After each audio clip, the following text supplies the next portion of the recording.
enhancing accessibility and conservation of Nigeria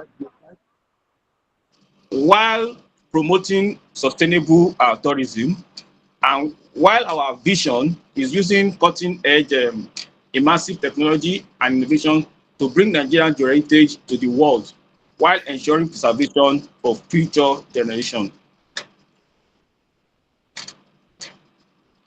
So, what are the solutions we provide? Okay, so we have various solutions, we have various things that we do. First of all is the digital geoheritage solution, so where we talk about virtual tours. You want to be in United States of America and you want to see what is happening in Aduawaye town in Nigeria. So we are here for you to provide 3D models and also a GIS map. So we also deal with storytelling. Okay, so what do? We talked about stories and myths that are associated with all of these geosites, because every geosite has a story that's attached to it. So we say this story, we present them, and we make it interactive for children and adults of like mind to also see. So also we provide sustainable and driven impact for economic growth. So we involve the locals, we involve those people that where the heritage are hosts. So we give them business and we engage them. So what other things do we do next? Okay, so what have we achieved so far? In the last 1 year that we started the rigorous work, okay, we have cataloged over 250 geosites across Nigeria. We have developed GIS and GEM platform for all the 36 states in Nigeria, including the FCT. Then we have about 25 geosites that we have built a 3D model for. Then we have done a physical drones. We have flew drones over 22 of these sites, and also physical drone, direct drone pilots. Then we have what we also do, we do something on remote and educational virtual tours, which we have done for over 65 geosites, and we have launched 5 episodes of storytelling series. Okay, like I said, all this one you can find in our YouTube channel. Then what are we doing? What we are also doing is we also do documentaries. Okay, documentaries that talks about some of these geoheritage sites, and we have released an open source geospatial atlas map, which we have more than 2,000 downloads because I'm open source already. So you can see the map of Nigeria. Okay, now these are some of our sites. These are the documentaries that we have done. This is, you can see the beautiful Gurara waterfall there. You can see the Kofa Dam. You can see Zuma Rock. All these, we have documentaries on them. And we released the documentary on Zuma Rock last month. In the next 1 month, we'll be releasing documentary on Gurara waterfall. So we still have documentary on this Mafara waterfall in Plateau State, Iyake Lake in Aduawaye, and the Maza Hot Spring also in Plateau. So these are some of our documents that will be releasing very soon. So we implore you to join us at Diggeonaija, see what we are doing. Let's come together. Let us collaborate. The geoheritage market and the tourism market is very big. We cannot do it alone. So we invite you to join us in moving our geotourism forward. Thank you so much.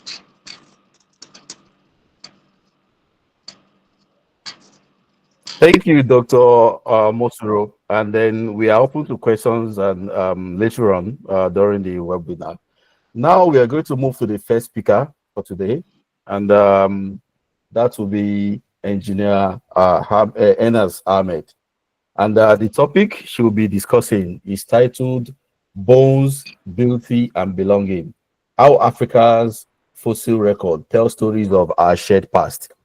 And this is going to provide some insights from vertebrate paleontology, which is more or less like the studies of past animal lives and plants, and also into geotourism.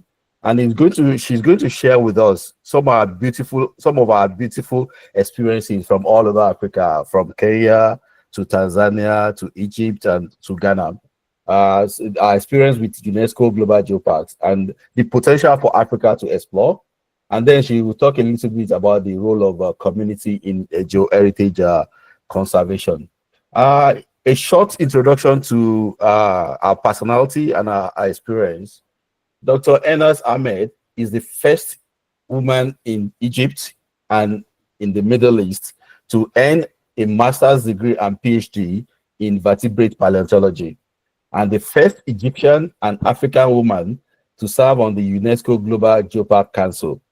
She's a lecturer at the Matru University in Egypt, an IBCT international trainer, and a IUGS COGE social media team leader. She started in that role earlier this year.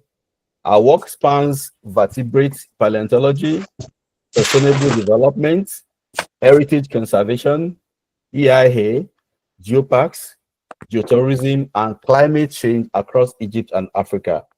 At the moment, she's the General Secretary of the Egyptian Society of Paleontology and Stratigraphy.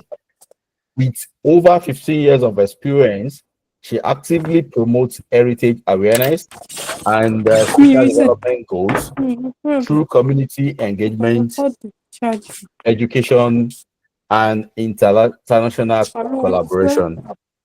Our email is here, so if you want to get in touch with Dr. Enas after the talk for collaboration, consultancies, and lectures, you can reach out to Dr. Enas here.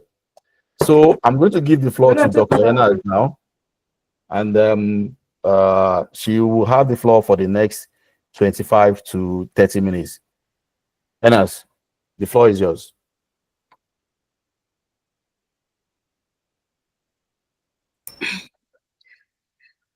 Thank you, Kamaluddin, and thank you for invitation from Diggeonaija. And thank you for the audience. I am pleased to be with you today. I hope my voice is clear for you. Yes, it is. Thank you. I'm going to share with you today my presentation that's about geology and paleontology and geoparks. So let me share it.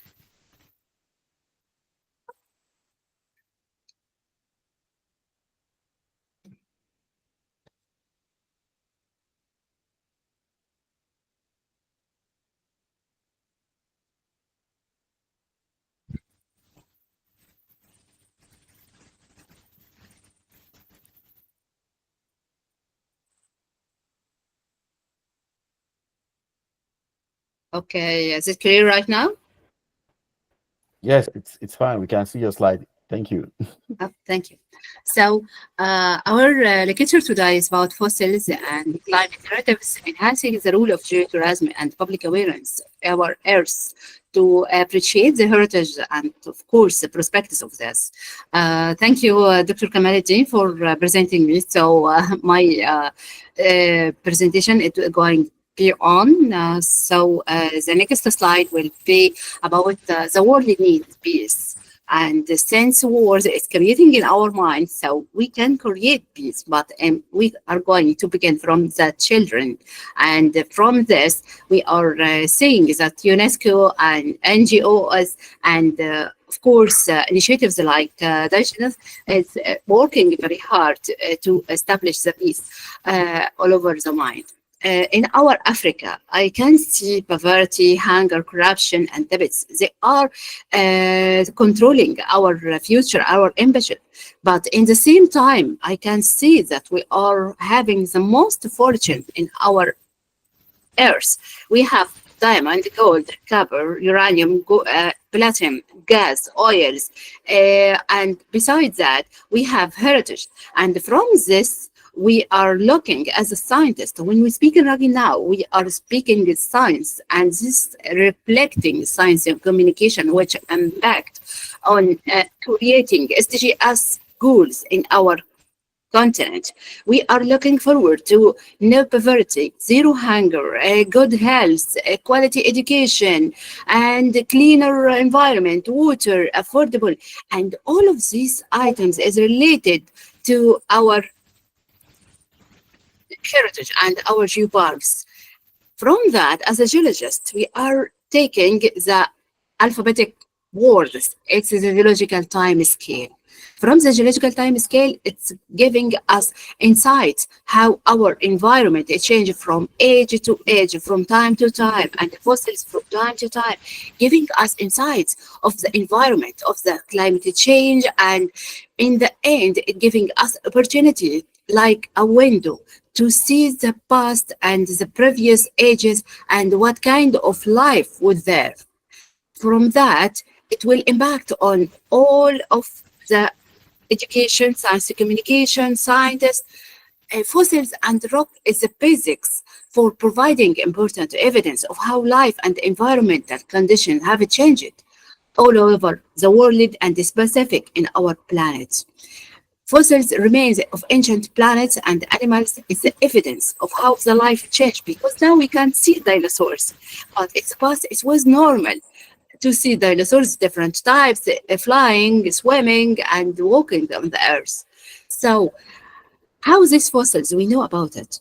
We know about it because we have evidence of it. Evidence coming from the bones, the shells, the hard parts, and the woody materials. And we didn't discover it on the surface. We can see it under the subsurface of the earth. But we got the evidence of existing of it from studying the geological time scales and from studying the rocks. We can see here, this is the sandy dunes in the modern life that we are now. We can see it on the desert, but in the past, these sandy dunes turned to be fossilized sandy dunes. And this is the ripple marks of beach. We can see it all over the beaches and the sea, in the oceans.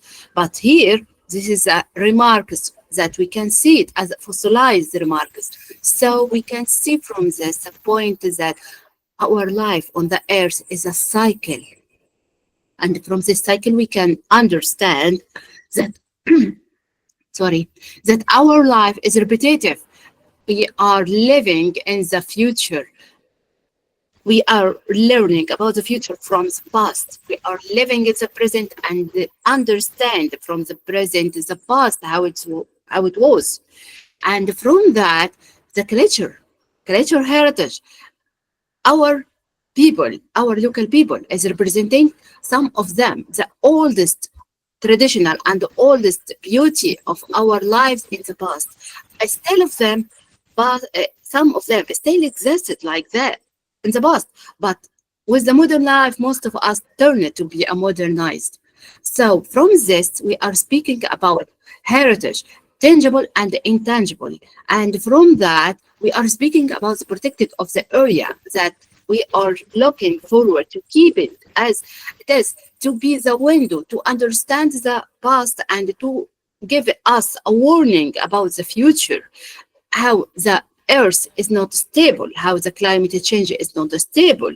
We can change in any second, in any moment, like our Africa is divided now to two continents because of the faults that growing up and the fractures that's going there. So we are looking to our continent of Africa as one continent, but in a while, after some million of years, it will be two continents. And the situation that we are living now, it will be a past. What keeping it to us this history and this memorized is the World Heritage Properties, the National Heritage Places, wetland, Commonwealth Reserve, and biospheres, and in the end, it's representative as heritage and geoparks. For increasing the public awareness about this area, we are going to visit it. This is what we call it, ecotourism and geotourism. For the ecotourism, we are speaking about protected area of the world.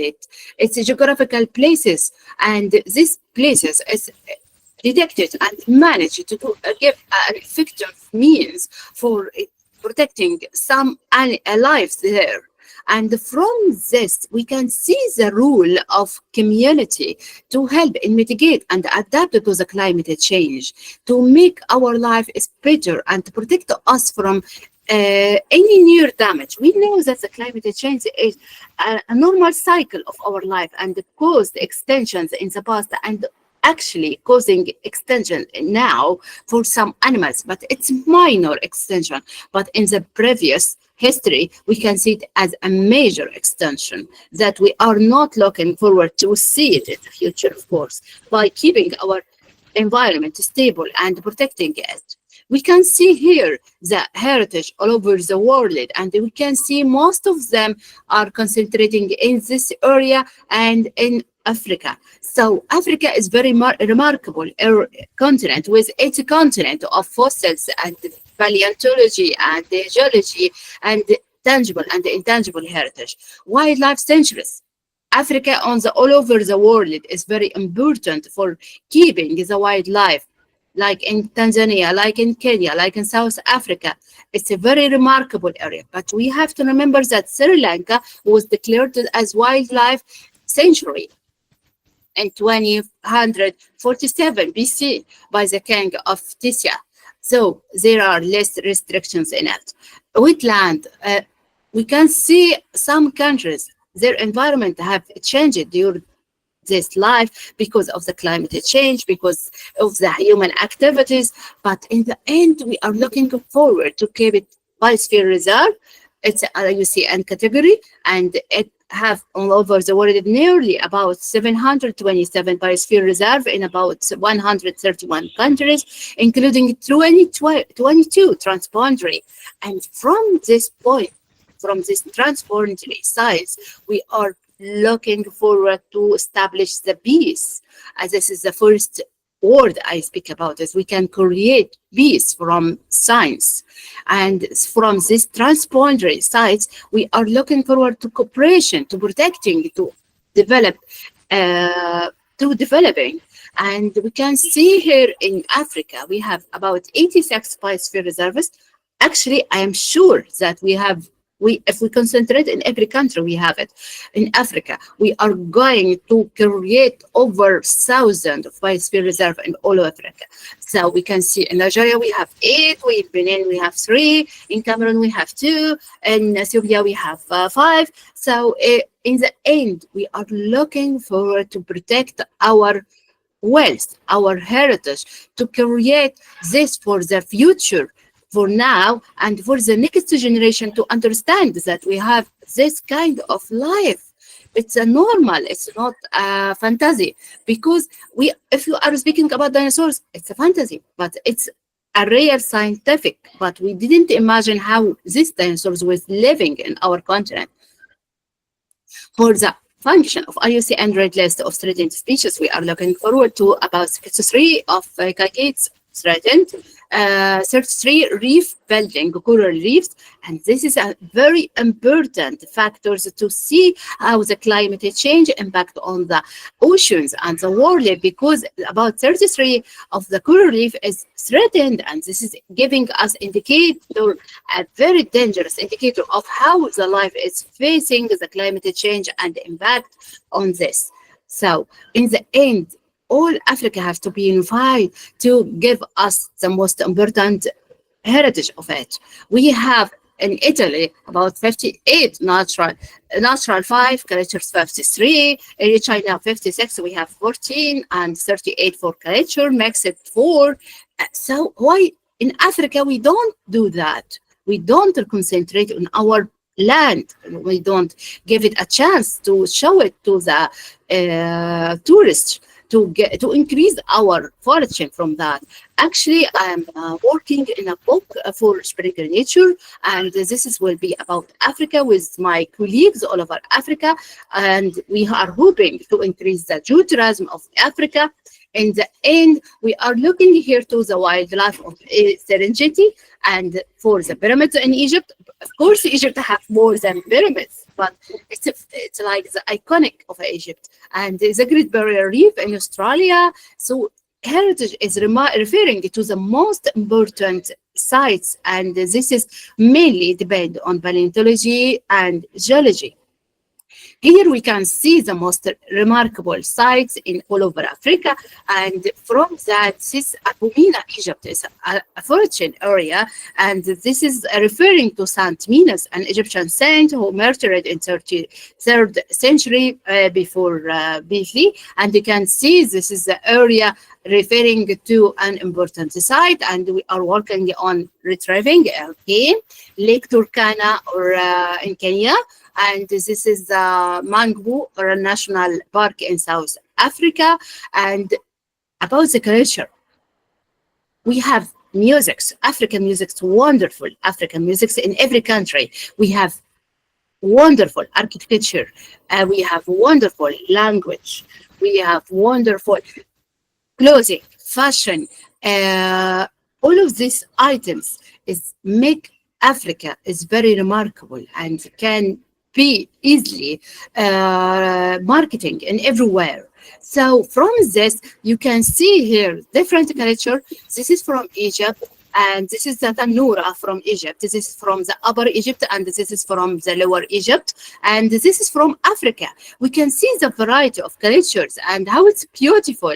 This is from Nigeria, of course, and it's referring to the marriage style. If we speak about this, we are going to say that most people didn't know. So why we didn't know each other cultures? And from heritage, so we are going to do that. We have a geological hazards, others looking for it as a disaster.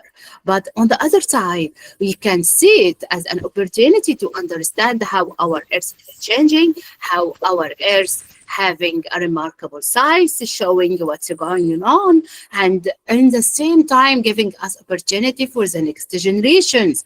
The climate change is an important issue all over the world, but in the end, you have to understand from the geological view and the geosciences that it's a normal case.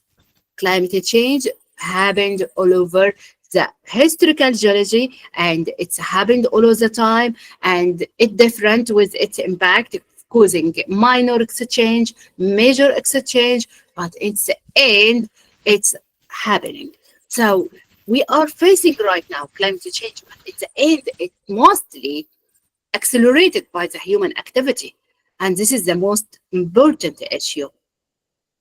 Paleoclimate and the geological time. Paleoclimate is referring to the climate change in the past, and from that we can see the change and its impact on the fossils. And from that we can see the fossils is working here like an archive for showing us how the change on the Earth happened and what kind of fossils living or kind of fauna and flora were living on the previous ages. Like we speak in the first about dinosaurs.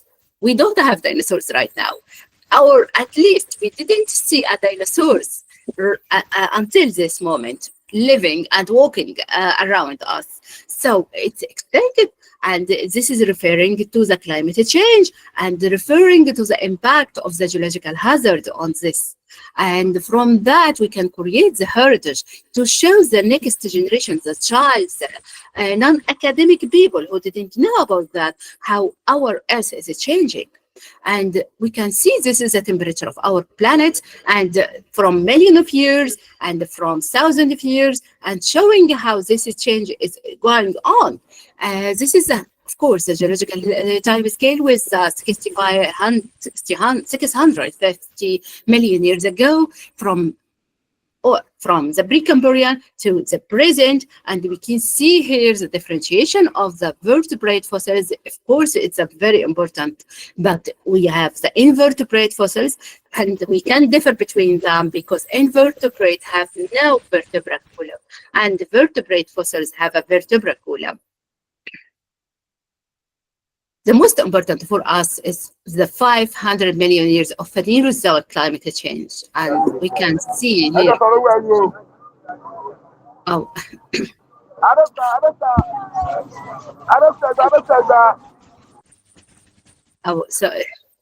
So from this, we can see the glacial periods that we have seen it in our Earth, and the climate change impact is coming to us in this extension. We have the Great Earth Division Biodiversity event. This is the most important first extension about it. It was like 90% of the living on the Earth extinct. Uh, After that, we have a next extension. It was Devonian, and for after that it was Permian Triassic, and after that we have Triassic Jurassic and Cretaceous Paleogen, and we can see from these five major extensions that the climate change was the main actors on the theater of the climate change. This is some kind of climate change impacts, quaternary glaciation that we are looking forward not to be happened. And of course, we are not looking to the warmest climate, because if we do that, we are going to speak about 14 Celsius warmer. And this will be a crazy if we are going with 2.5 to 3 Celsius and we are making a change in our life. So what about 10 Celsius? It will be disaster. For the notable climate events in the Earth, we are speaking about Indo-Obotanian mass extinction, for Drispersian its extension, also Cambrian Ordovician, and all of that referring in the end to the Paleocene, Eocene, Pitam. This is the most important scenario for the climate change all over the Earth, because it's repetitive, and we are facing the same scenarios that happened in the Paleocene, Eocene nearly, and this is giving us indication how the life will be on in the future. And from that, we are seeing some kind of changes according to the climate change and the ice core, evidence of how the climate change impacts us. We are understanding from this that the climate change is playing an important role in fossils life, in the fauna and flora life on our Earth. And when we are going to protect or conserve an area and call it a heritage, we are conserving an evidence to see how this life in the past and the climate change in the past and the geological hazards in the past impact on our Earth and creating a new life. And we are not looking forward to be changed. So another genus coming after the human. Of course, we know the Neanderthal and other genuses of human as coming on the Earth. We ended with the Homo sapiens. So in the end, we are looking forward to understand how our Earth is evolved and whether climate is not the same. Weather is a short term, but the climate is referring to the long term, and it's over seasons or longer, but the weather is referring to the weather right now. And from this, the rise of fossil fuel, economic, and CO2, methane emissions, all of that causing the climate to go to the most crisis moment. We can see from here how this impacts on our number of fauna and flora. We can see some kind of this became to be threatened, like we have 19 species genera for lobster, for sharks 17, for conifers 29, for elephants 22. So we are facing a global warming threat to key areas of biodiversity. This is the first kind of heritage that we are speaking about, and it's related to the fossils and for geology, and showing us the role of climate change. We can see the human activity, like we see in this slide, is about natural variations and CO2 atmospheric and methane to atmosphere, and this human activity. We can see it's a very important and it's a main rule besides the volcanic eruptions, the natural variations, all of that giving us the global sea level rise. And this is where it changes the boundaries of our continent. The beaches that we are looking forward to see it now will disappear. It will change. It will become part of the oceans or part of the seas, or maybe worse, it will be dry and became the bottom of the sea, it will become the land or a desert like we have in Egypt. We have some kind of area was part of the Mediterranean Sea. It's now a desert. So we understand from this how its impact on our life. For the other side, we can see the tropical storm and hurricanes that increased, the climate change and the intensity, durations increased. And from that, we can see that the climate change is the main role in understanding the level rise and the understanding the importance of its fossils. For heritage inscribed for Africa, we can see how we have much heritage in Africa, but we don't know much about it. Every country is speaking to itself. See what I can see about it. We don't know about each other. We don't know about African countries' heritage. We need to know that. We have over 1,000 World Heritage Sites, 629 intangible heritage in 139. We have 727 biosphere in 131 countries. Over 3 billion people who live in cities discover the creative cities network. And from that, we can see that it's important to establish a geopark. Geopark is keeping the local people and protecting the culture, protecting the intangible heritage to the next future, to the next generation to understand what about the geopark. Geopark is a single unified geographical area where sites and the landscape of international geological significance are managed with a holistic concept of protection, education, and sustainable development.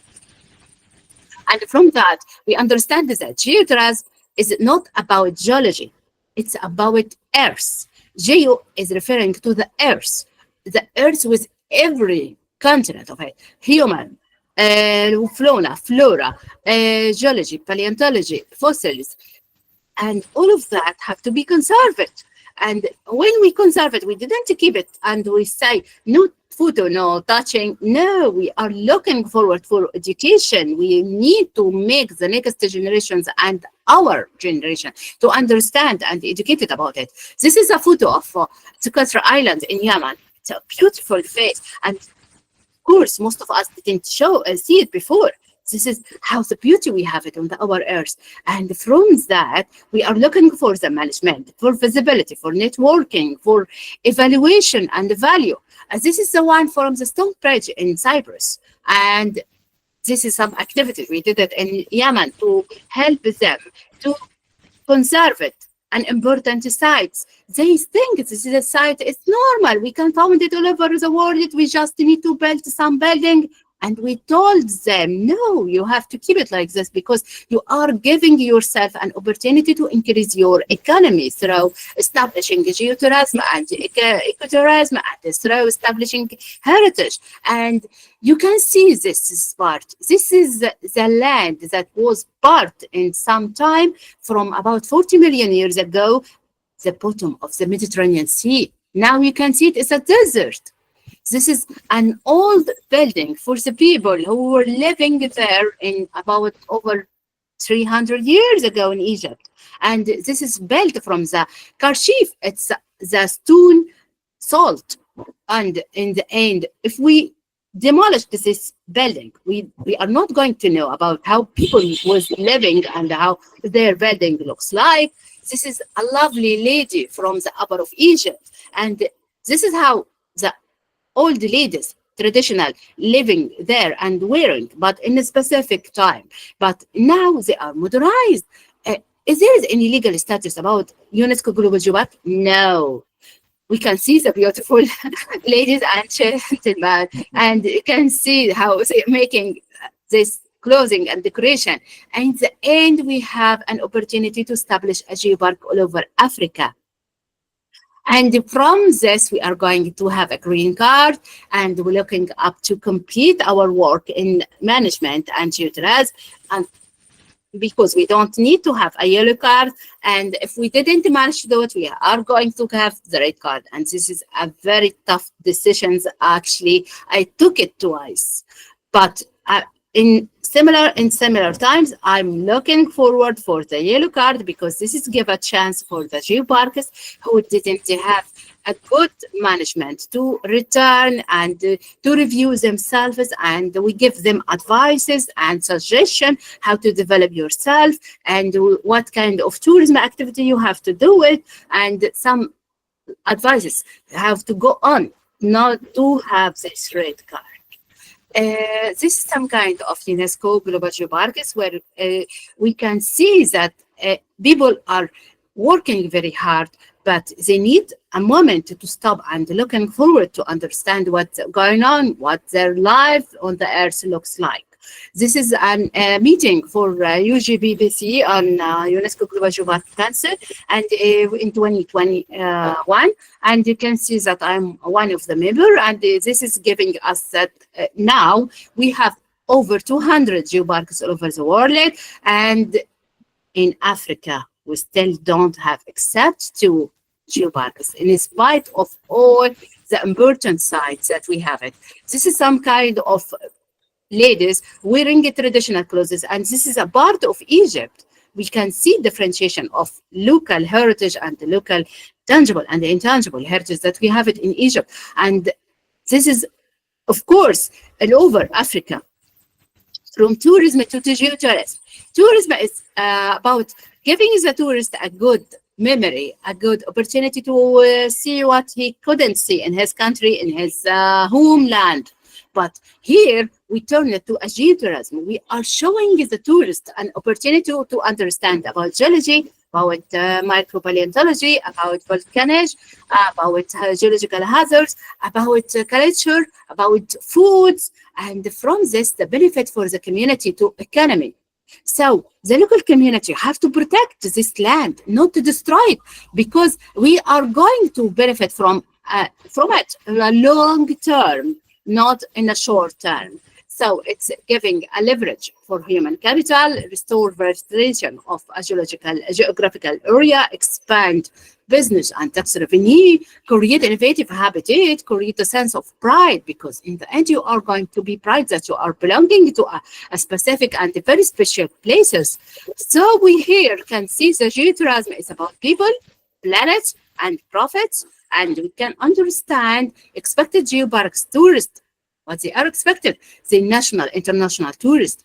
If we are speaking about type of tourists that we are looking forward to, about 45 to 64, and this is our educated, proudly traveled, and we are looking for 7 days, not 1 day. So we are speaking about if we are encouraging, it will be second, third star for the local community to establish their accommodations, for the local cuisines, local ingredients. So we are encouraging the cheap foods and the foods of the local people, and give opportunity for increasing the agri-tourism, for increasing the opportunity to be familiarized with cooking style in each country, for UNESCO Global Geopark Biosphere Reserve and the World Heritage Sites, the 3 items, creating a complete picture about the Earth's humanity, the lack of recognitions of geological heritage, and related public presentations. All of that depending on the main pillars: paleontology, fossils, and geology, geological hazards, and other geological items. Dr. Enas, can you round up in 2 minutes, please? Okay, thank you. Okay, yeah, a few seconds. So we are depending on conservation and education. This is some kind of activities, and this is a geotourism that we are speaking about: culture, heritage, indigenous, agritourism, ecotourism, and local. The future we want, we are looking forward these sites of all Africa, and we can see this is some kind of culture and tangible, intangible heritage in Egypt, and fossils. We are having a very famous sites for fossils in Egypt. It's Fayoum and in Western Desert, and this is showing to us some kind of traditional habits living in Egypt, biodiversity. And from that, I'm giving you an example to look for the same in your country. And this is some kind of caves and the traditional clothes all over the centuries of Egypt. And two farmers. Sea Oasis is a very important site that I'm promoting it to be a geopark. And this is some kind of sites inside it, the geosites. And the fossils, of course, the discovery. I'm working on discovering of it. And from that, we are looking for what to establish it as a geopark. And this is some kind of the biodiversity area. This is the Jabal El Mauta, is the mountain of death. And this is the place that the old people in a few centuries before were buried their dead people inside it. And this is the mosque of Garme. And here we are using the sand. It's not only for walking on it, we are using it in treatment. And this is some kind of restaurant and hotels and the traditional methodology of transportation and the hotels that only depend on candles, phones, electricity. And this is traditional handcrafts and the local of people who are working, celebrating, and this is some kind of biodiversity. This is some kind of festivals for collecting all the people, traditional clothes. And in the end, I'm going to tell you that this is some kind of culture in Africa. Of course, we are enjoying biodiversity, and I'm going to let the photos speak about itself.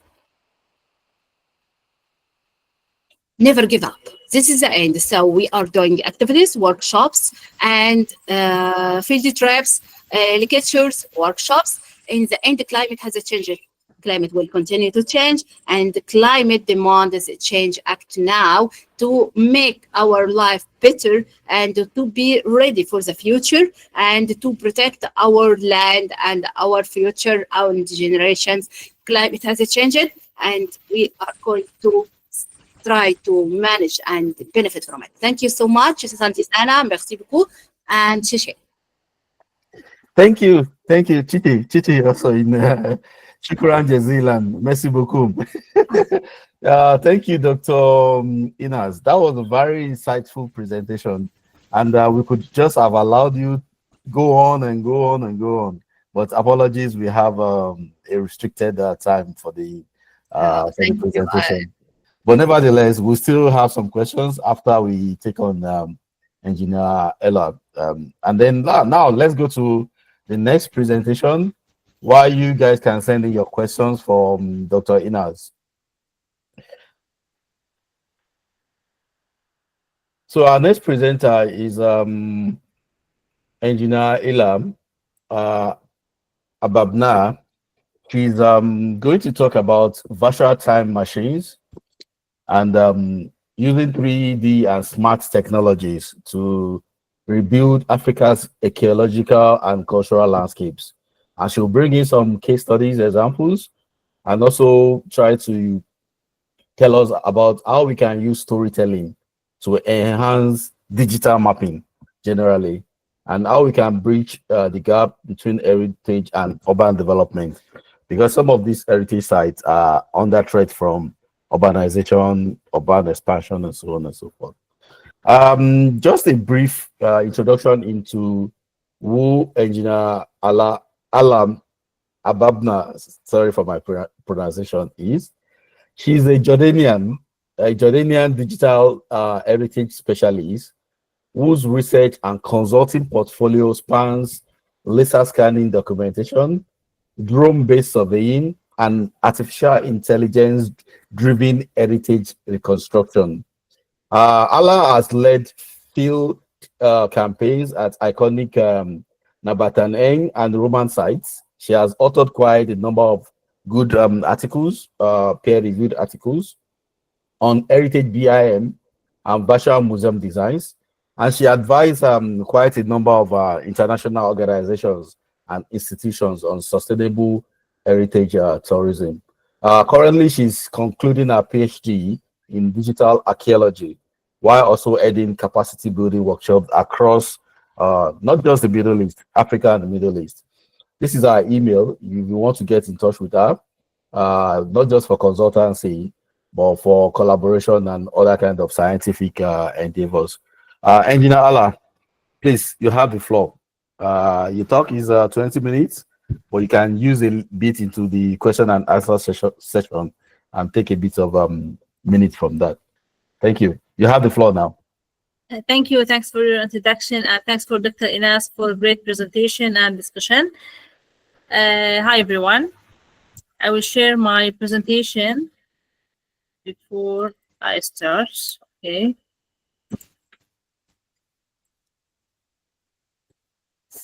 Okay.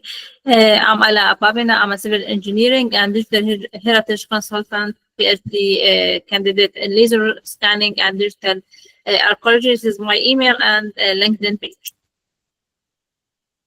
Today, I will speak about virtual time machines using 3D smart technology to rebuild Africa archaeological and cultural landscape. It's a new idea and a new trend for using reconstruction or documentation conservation the Africa cultural heritage. Okay.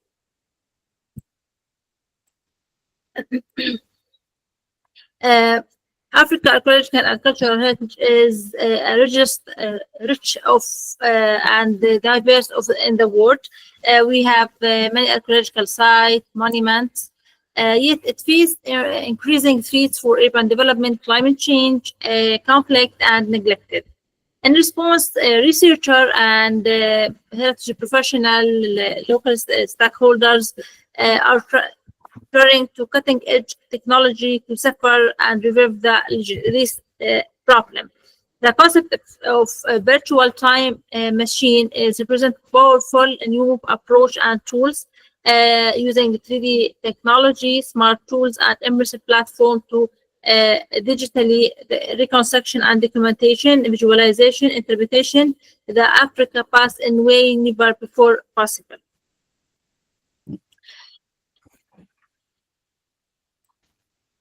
This presentation, in this presentation, we explore the virtual reconstruction and smart heritage integration using this digital tool, offer a new possibilities for preserving and experience the past. Case study and the virtual reconstruction. I research about case study for African sites.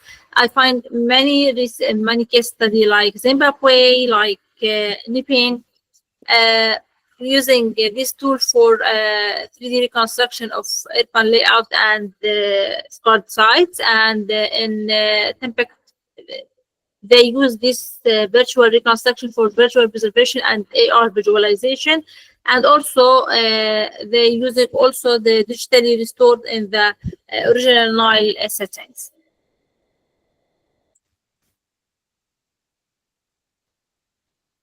What do you mean virtual reconstruction in the landscape, archaeological landscape? That means they're using 3D land scanning or vertigrammetry modeling to digitally rebuild the archaeological sites and heritage structure.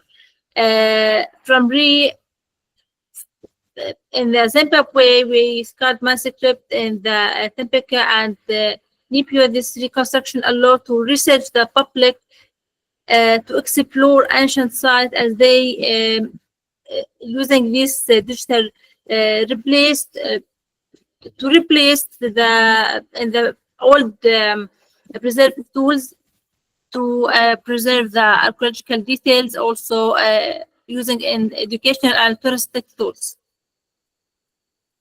I found some examples of reconstruction archaeological sites. Okay, what do you mean the smart city and how can align with the archaeological sites? And how can using in the archaeological research? Africa urban growth often with heritage smart city archaeology aims to resolve this by embedding the heritage awareness into urban planning using GIS, using IoT sensors, and real-time monitoring. Historical sites can be protected within modern city. Digital zoning system can help also planners avoid damaging subsurface heritage during construction, while interactive city models connect communication with their cultural rules.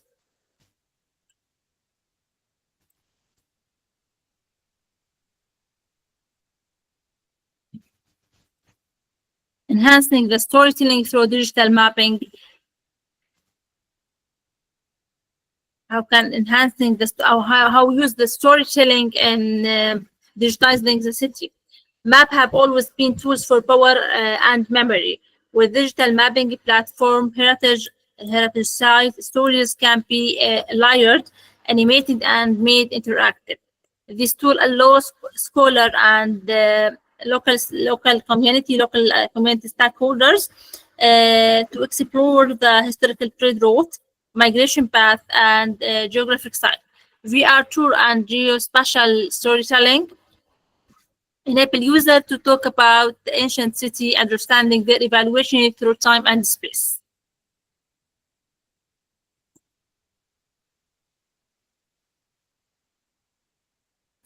How bridging heritage with urban development? We have three points within it can bridging between heritage and urban development. The future of urban African city not easing to the past because we're in the present and modern urbanization. Virtual technology offer new trend practice with ways to reconstruction heritage sites and infrastructure development.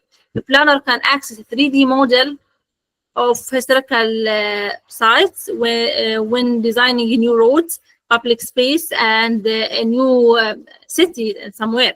Digital twin is one of the tools for bridging heritage and development. Digital twin of archaeological site informs sustainable development strategy that honor identity while accommodating change. I think this is all of the part can using virtual tour or as I tell him, as I say, my concept is a virtual time machine. In the conclusion, I will discuss more about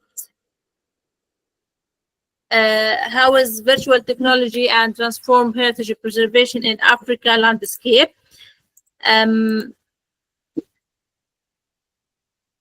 Virtual time machine is not just about specific speech. It's a powerful tool for conservation, education, policy making, and identity building. By investing this technology in Africa or MENA in general, we can suffer the past, inform the present, and inspire the future. The fusion of digital invitation with cultural heritage signals and transformation era and how continue tell its story in the world. Thank you. Thank you very much, Engineer Allah. That was very insightful, and it's a snipe into the future. I hope people can understand why the role of technology is smart city building and heritage conservation. Now we are going to move to the next aspect of the webinar, which is the question and answer session, right? So if you have questions, you can drop them in the in-course session, or you can signify, and then I'll call on you to ask your question. And either Engineer Inas or either Dr. Inas or Engineer Ella will do justice to your questions. The floor is yours, everyone. Raise your hands and then you'll be called upon. Or if you want to type it in the in-course session, then it's fine. Okay, so we have the first question from Blessing Darren. Thank you. Blessing asked, Dr. Inas, this is directed to you. He said, Dr. Inas mentioned that Africa will be divided into two continents in millions of years.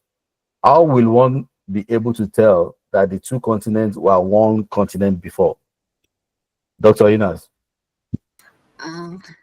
Hi, thank you for your question, and thank you, Dr. Kamaluddin, for this opportunity. Actually, we are speaking about the normal case of continents all over the world. In the beginning, the continents was one continent, and called Pangea. Before that, we are speaking the separation, and for this begin continents to separated and into different continents. For Africa, we are now having splitting in some parts, and this splitting is giving us indications like the African Ridge Valley that it will divided into two continents, and this is the normal happening before, and it will continue to happen in the future. I hope I answered the question as you want. If you don't, you can ask again. I think you've answered the question. So he wants to know if one would be able to say these two continents were once they were once a continent before they got broken apart. The question I think is more related to the East African Rift margin, where the African continent is splitting. Yeah. Oh yeah, yeah. Okay. Yeah, it's related to but we are speaking is that if I can share a photo or something, I can share it to show you Yes, please. how the Please go ahead. separation. But let me try. I can send the link of separation and how we imagine it will happen in the future. But for now, just a second. You can see if there is another question until I begin. I bring the. Yeah, we there is Marianne, Dr. Marianne. Please carry on. Ask a question. All right, thank you very much. It's actually a contribution to answer the question. So whilst Ines tries to show an image of this kind of separations, for the East African Rift system, we can see it happening right now, right? So we know it's happening. But for Pangea and the other continents that were together before now, there are large-scale types of researches, structural geology, geophysics, geochemistry, right? Research that helps us reconnect these continents. So try to figure out through research, structural geology, similarities in structures across continents, for example, similarities in geochemistry across continents, geophysical properties, things like that. Help us to be able to reconnect all the continents where they were together before they broke apart and things like that. So there's research, quite a bit of research, a lot of research in different geoscience areas or fields that try to understand this reconnections, re-establish how it was before. So if you even Google, you can find some schematics or cartoons or images actually showing you what it was before, where what was, and how they are being reconnected. A good example would be a project by WAXI, the West African Exploration Initiative, which is who have taken this on quite a bit and are reconstructing some of the continents. So there's research like that going on. All right, thank you. Thank you very much, Marianne. She has actually said it all. So it's a multidisciplinary approach to reconstructing what the continent was. Paleogeography, using absolute aging techniques, geochemistry, of course, and a lot of geophysics. And apart from that, you can use some other kind of science, from looking at ecology, changes in climate, and so on and so forth. Thank you very much, Dr. Marianne. By the way, Dr. Marianne is from Ghana, and she's working a lot on geoheritage in Ghana and championing several activities in Ghana on conserving the geoheritage sites in Ghana and Africa as well. Thank you, Marianne. Next question is to Dr. Allah. So the question says, what are the biggest challenges you have faced in promoting digital heritage work in Africa? And how can creative industries like documentary, filmmaking help in doing this? Dr. Engineer Hala, please. Okay, thank you. We have biggest challenge in promoting digital heritage in Africa. The first one is limited funding and infrastructure. You know, we need funding to cover the project related to 3D modeling, scanners, to drones and other tools.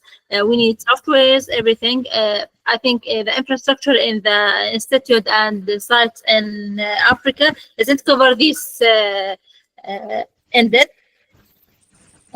We have lack of technology capacity. When we speak about 3D modeling, GIS, heritage PIM, and digital archive, that means we need a cloud to cover or storage all of this data in this cloud. And we need also public awareness for communicate to decision maker and all of local stakeholders, strategy management to let's say release the traditional conservation methods and start working with the modern technology. Also, we need let's say internet access and the cloud infrastructure to storage all of these methods or these techniques. About the documentary or filmmaker, documentary transfer abstract digital model to emotionally engaging narrative, because the show public and policymaker how run monuments can come back to life, and why the matter culturally and historically. We need also raising awareness of creating film and reach the audience to for Point Academy. I think we need also education outreach to about the film and the filmmaker, museum, festival, etc.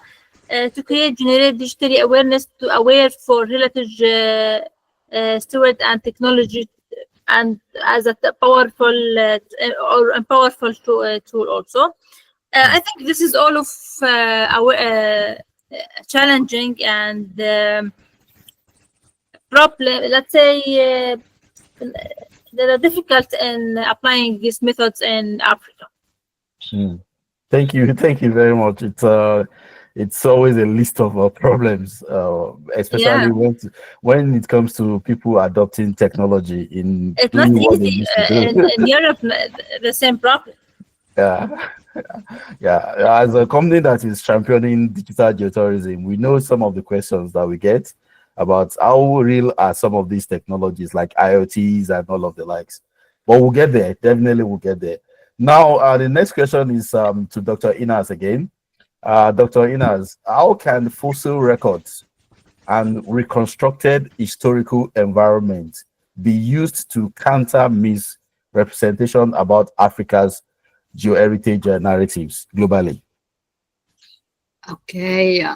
Actually, the important point of this workshop or lecture today is about recreating global awareness, global African awareness about our heritage.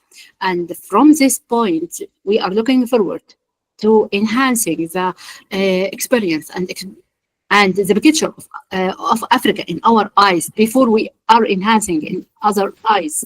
We are looking forward to highlighting ancient African scientific and cultural achievement.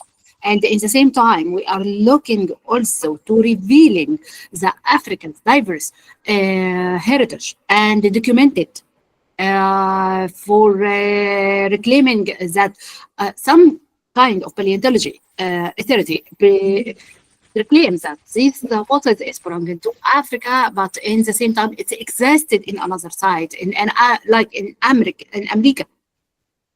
Most of our fossils have found there, but in the end, it's coming from our land. So we don't know about it. So if we are going to speak about that, we need to reclaim paleontological authority. We are needing to document it. We are needing to understand the heritage and appreciate it. We are going to depend on that.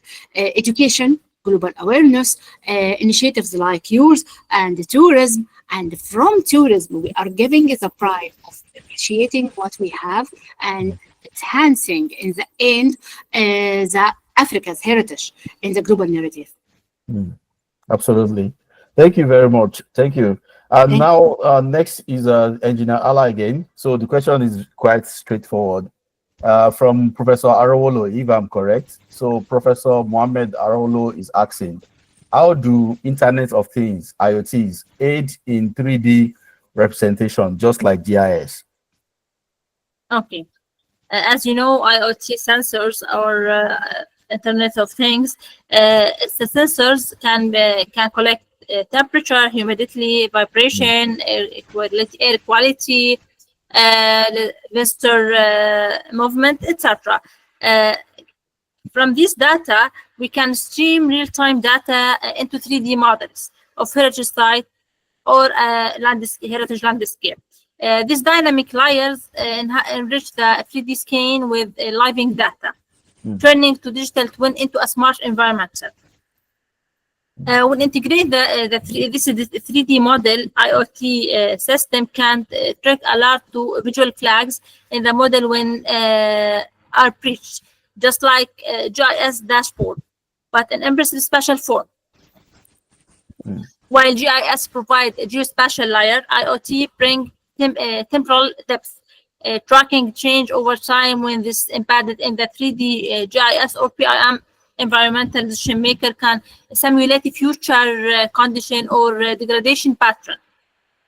But also IoT can track how people move through the heritage site using Bluetooth, using GIS or mobile signals, and then represent that behavior, especially in the 3D model, helping in visitor flow, redesign the visitor, how much the visitor flow, protect the any threats in the any site or area.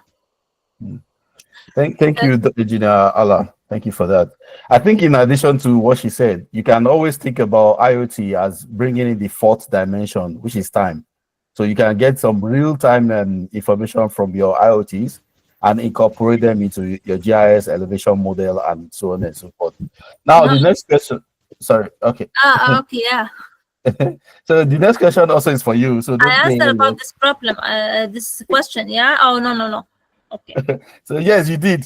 You answered it. I'm just adding to what you said. What's the question?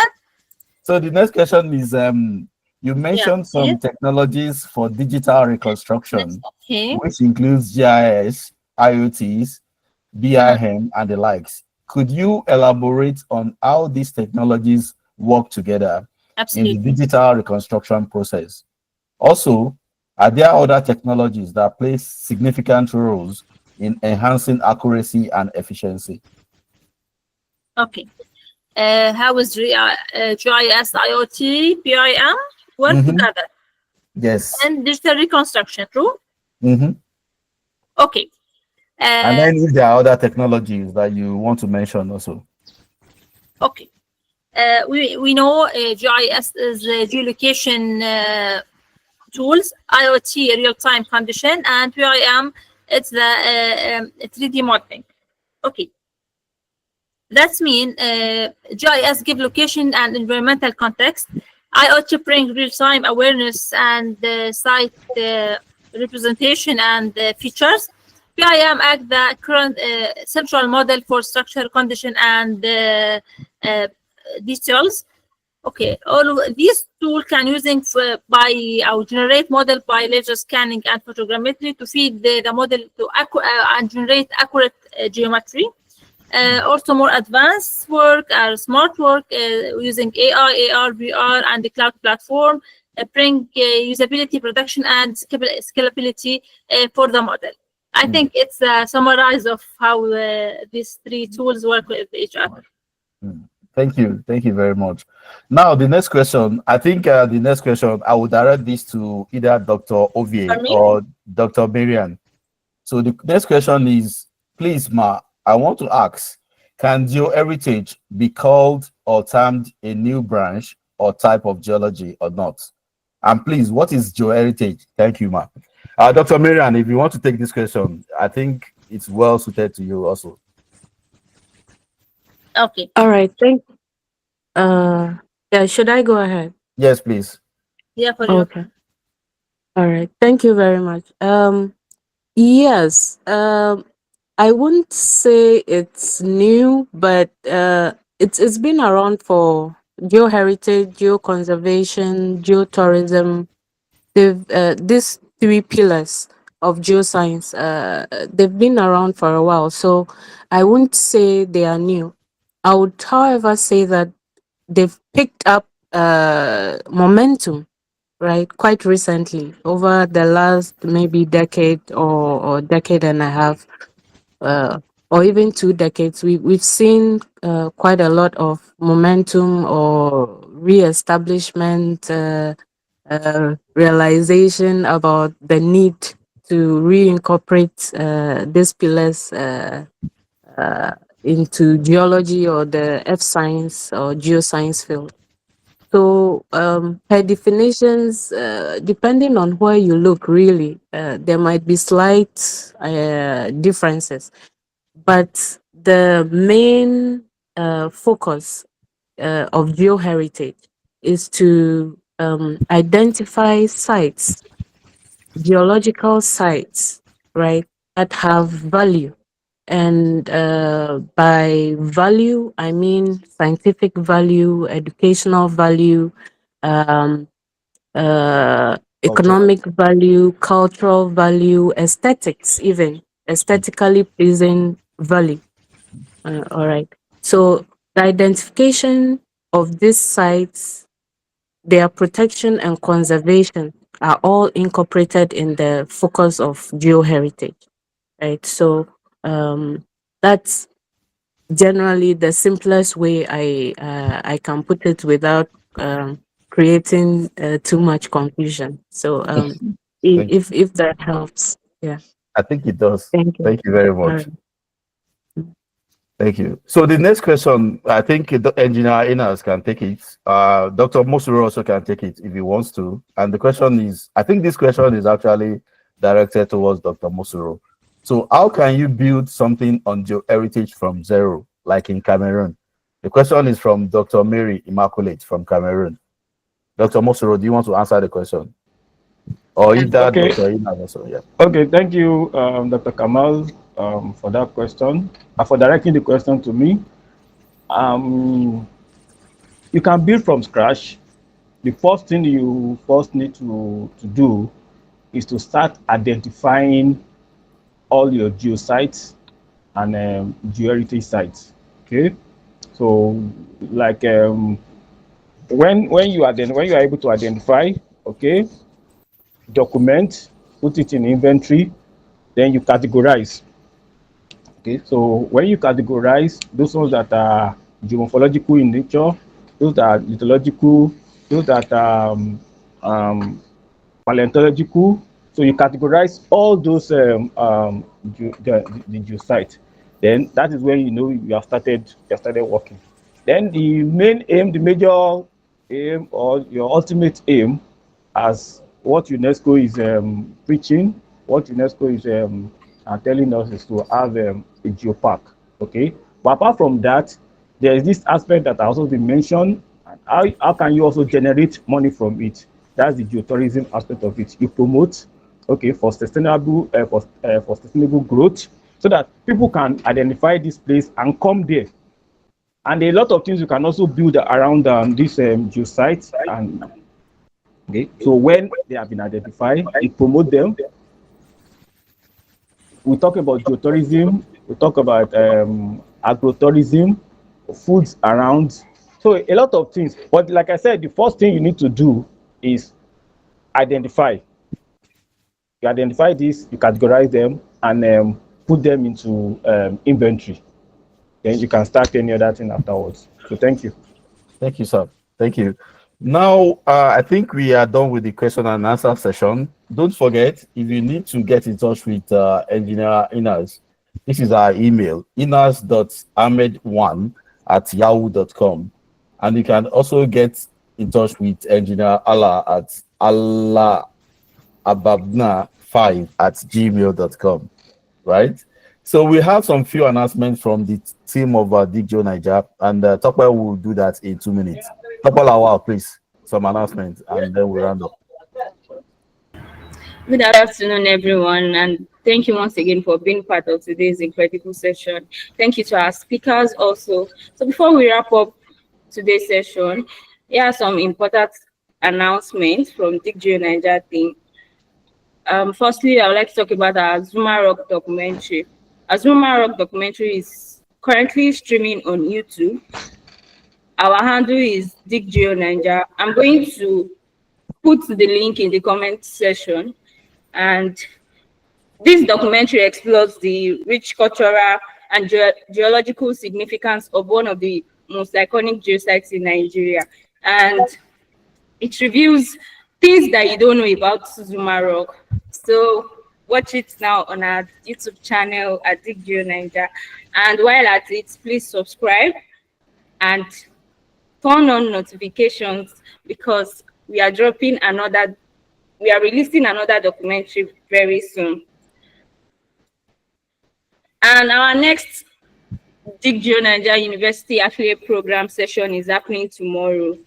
Diggeonaija University Affiliate Program, DWAP for short, is a geospatial and professional development program hosted by Diggeonaija in partnership with universities across Africa. And it equips students and young professionals with hands-on training, soft skills development, and industry exposure. So if you would like to sponsor DWAP, if you would like to bring it to your school, or if you're an alumni that you would love to give back to your school, you can reach us at info@diggeonaija.org. We'll be waiting and ready to answer you. And we are also running the Diggeonaija Educational Outreach Program, which is a community-focused initiative designed to educate secondary school students, teachers, and members of geographic and tourism clubs. Through this program, participants will discover the diverse geoheritage and landscape in Nigeria.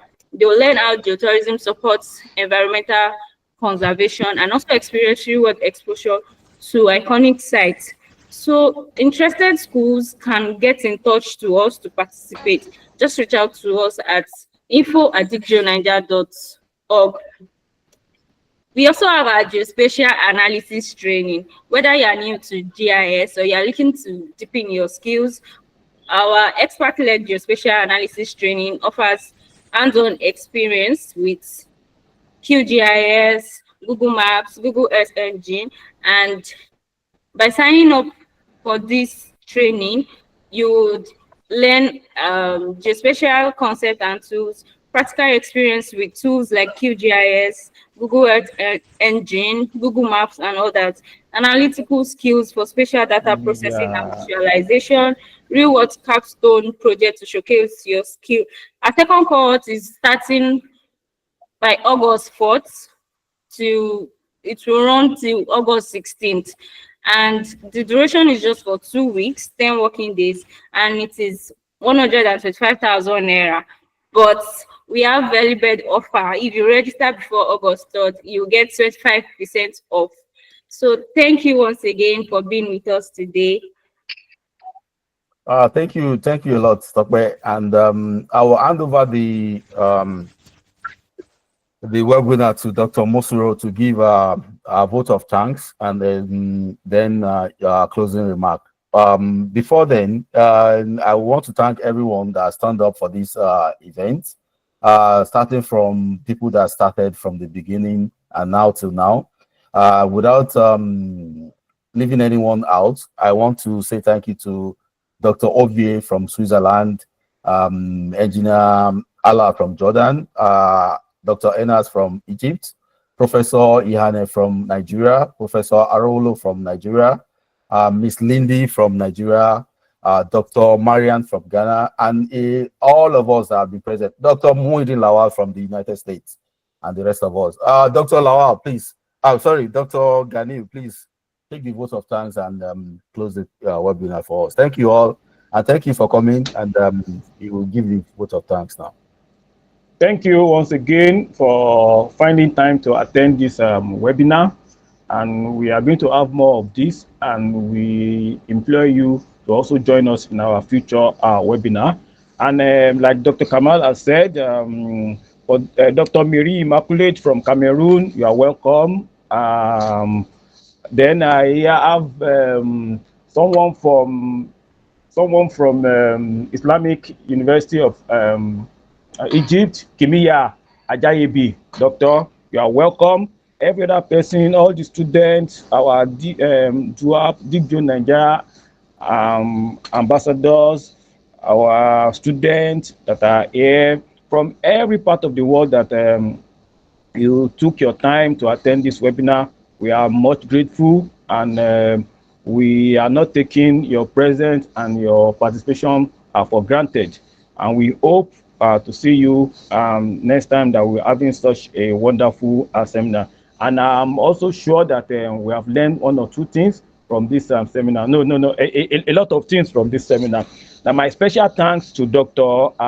Enas Ahmad from Egypt, and Engineer Ala Ababna from Jordan, who are our tutors, our facilitators today. So we thank you, we appreciate you. We are so grateful for finding time out of no time to attend this, to come and give us your talk about this this webinar. We are so grateful to have you, and we like Oliver Twist, we also say that we hope that when we invite you next time, you will not hesitate to answer us. So thank you, everybody, once and for all. The Diggeonaija team, Dr. Kamal, Temitope Lawal, Ridwan Hussein, thank you, and every other person from Diggeonaija, Ghana, that has been here. So, and my own Oga from my university here, I've seen you, you are around, Dr. Phillips Anne. Thank you for being with us. Dr. Yusuf Mama, very many thanks to you. Dr. Emmanuel Ovie, Muidin Lawal from USA, thank you very much for being part of this webinar. So on that note, I'm going to end. We're going to end the webinar for this quarter of the year, and we are grateful that we started on time, and we are ending at the exact time we promised to end the webinar. So thank you so much for coming. I wish you all the best. God bless you all. Thank you. Thank you, and bye-bye from here. Bye.